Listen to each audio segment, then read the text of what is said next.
Seja bem-vindo, pessoal, ao canal Nós de Direita. Acompanhe comigo esse vídeo e tire suas conclusões.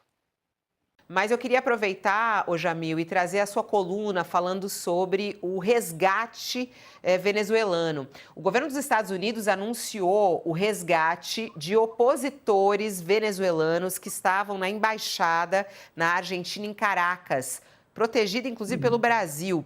O chefe da diplomacia americana, o Marco Rubio, confirmou a saída de opositores depois de 13 meses dentro do prédio. Eles se refugiaram na embaixada da Argentina em Caracas, com medo, né, de serem presos pelo governo de Nicolás Maduro. Eu queria que você contasse para a gente como é que foi esse resgate e o que isso representa, né, essa operação feita pelos Estados Unidos para retirar venezuelanos da embaixada protegida pelo Brasil.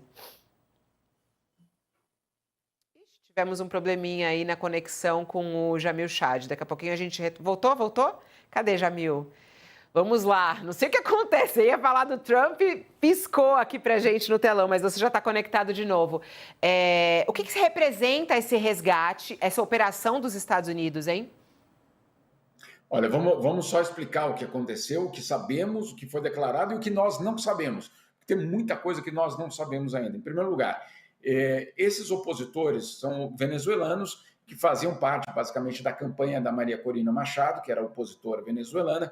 Eles, quando Nicolás Maduro começou a prender vários opositores, então eles vão e buscam refúgio na Embaixada da Argentina em Caracas.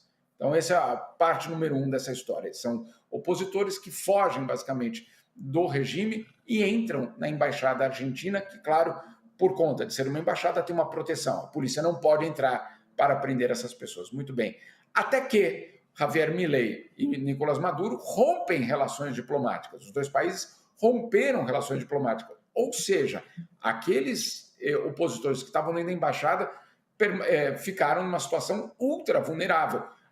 Com o rompimento de uma relação diplomática, quer dizer que aquele prédio não é mais embaixada, não tem mais relação, né? Então, a polícia poderia entrar e prender aquelas 6 pessoas, na época eram 6 pessoas, e ser levadas, obviamente, para a prisão, ponto. E o que faz o governo brasileiro? O governo brasileiro, para evitar uma crise ainda maior, o Brasil, então, assume a embaixada da Argentina em Caracas, mantendo o status diplomático daquele prédio e, portanto, impedindo que houvesse, no caso, uma invasão da polícia de Nicolás Maduro. Aquelas 6 pessoas, na época, então, estavam protegidas. O Brasil colocou uma bandeira brasileira na embaixada argentina, certamente a única vez que isso aconteceu na história do Brasil colocar uma bandeira brasileira numa embaixada argentina para proteger aquelas pessoas. Muito bem. E aí o que acontece ontem pela noite? Marco Rubio, nas redes sociais, anuncia que 5, um deles já tinha saído ano passado por problema de saúde e acabou morrendo, de fato. Os 5 que estavam lá, então, Marco Rubio anuncia que foram resgatados numa operação. E não dá detalhes. Foram resgatados numa operação e já estão em território americano.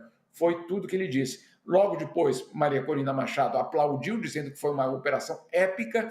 Edmundo Gonzalez, aquele candidato a presidente que diz ter vencido a eleição contra Maduro, também chama de operação impecável.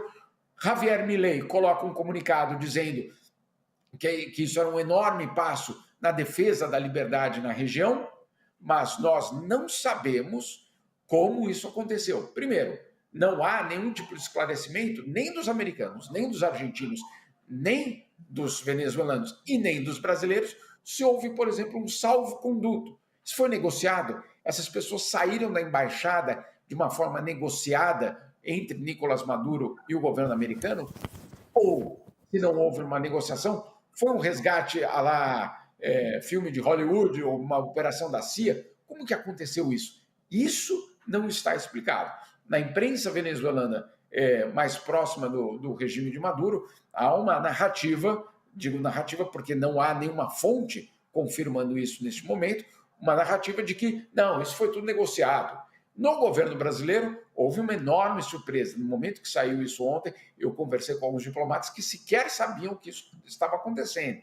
E aí, uma enorme surpresa, mais uma desconfiança. Puxa, mas essa embaixada é permanentemente monitorada pelo regime de Nicolás Maduro. Como é que eles fizeram isso? Então há uma suspeita do lado brasileiro de que pode ter tido algum tipo de salvo-conduto. Mas do lado, insisto, do lado americano, do lado da oposição venezuelana e do lado do Javier Milei, nenhuma indicação de que houve algum tipo de negociação. Então, nós não sabemos. Simplesmente, neste momento, Fabiola, não dá para cravar nada, nem de que foi uma operação de Hollywood, né, com a CIA envolvida, etc., e nem de que foi algo com um salvo-conduto. Lembrando alguns aspectos aqui fundamentais. Primeiro, o Brasil, como protetor dessa embaixada, por muitos meses tentou convencer Nicolás Maduro a dar um salvo-conduto, que é um salvo-conduto, permitir que aquelas pessoas saíssem da embaixada, fossem direcionadas a um aeroporto, pegassem um avião e saíssem da Venezuela. Então, isso foi tentado, o governo brasileiro negociou várias vezes com Maduro, que se recusou. Outro ponto fundamental dessa história, Nicolás Maduro, o governo de Nicolás Maduro e o governo americano negociam, neste momento, uma série de elementos. Os venezuelanos que estão deportados, a situação da Exxon, da petrolífera americana. Então, há uma negociação hoje entre Venezuela e Estados Unidos. Será que isso entrou nesse pacote de negociação? Pelo momento, até agora, não temos como cravar nem que foi uma operação de resgate com envolvimento da CIA e cinematográfica, e nem que houve um tipo de salvo-conduto. Vamos esperar.